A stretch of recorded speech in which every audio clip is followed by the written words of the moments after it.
Father Russell Anderson again, and I'd like to share with you the incident in my boyhood when I was aged 9 that changed my entire life. It's to do with a gun accident. My father had bought me a 410 shotgun, the small type of shotgun. He had the big double-barreled one.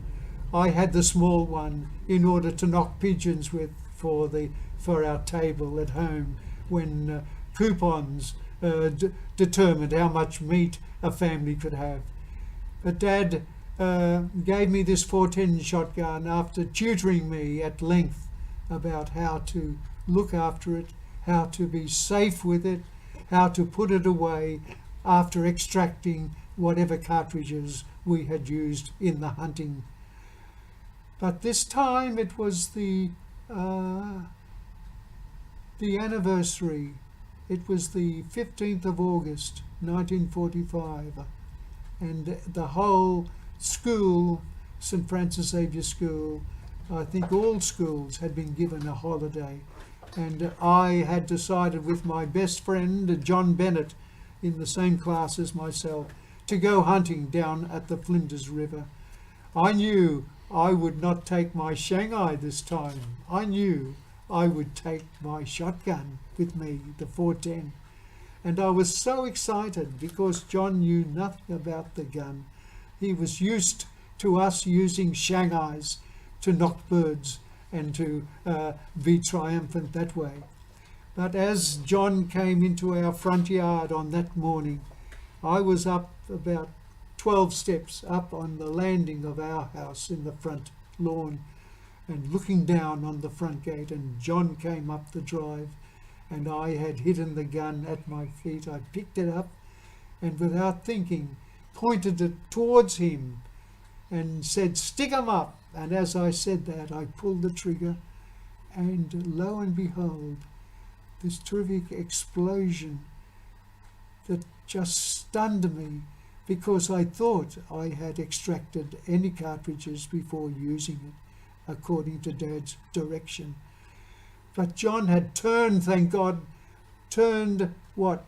left with his shoulder, and the shoulder took all the pellets from the gun.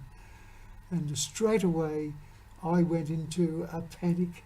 I just stood there. I could not believe it. John was on the ground, and our housemaid, Bella from Palm Island, she came running out after hearing the noise, and the workers from the garage next door came running over at the sound of the explosion of the gun.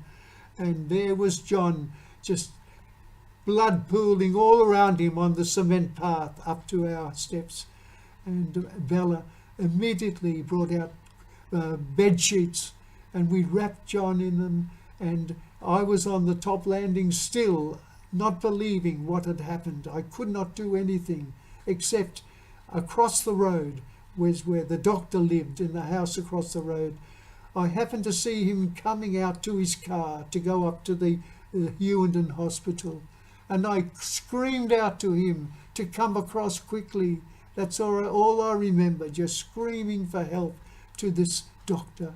And he came over immediately, and when he saw what had happened, he gave instructions to the men. He told them he would bring his car over to our front door and put John in, and took him immediately. But he'd lost so much blood. I think he was given 3 blood transfusions to restore the blood that he'd lost. And all of us at the Hughenden Francis Xavier School, all of us for weeks and weeks were praying our hearts out to save John's life, because it was in the balance for a couple of weeks, according to what the doctor told us. Anyway, today I have the happy message to know that John has settled in Singapore. He recovered from that terrible experience, and he has his own private, thriving business in Singapore. He's married, he's got a family, and often he comes to Australia looking for me so that we could be reconciled.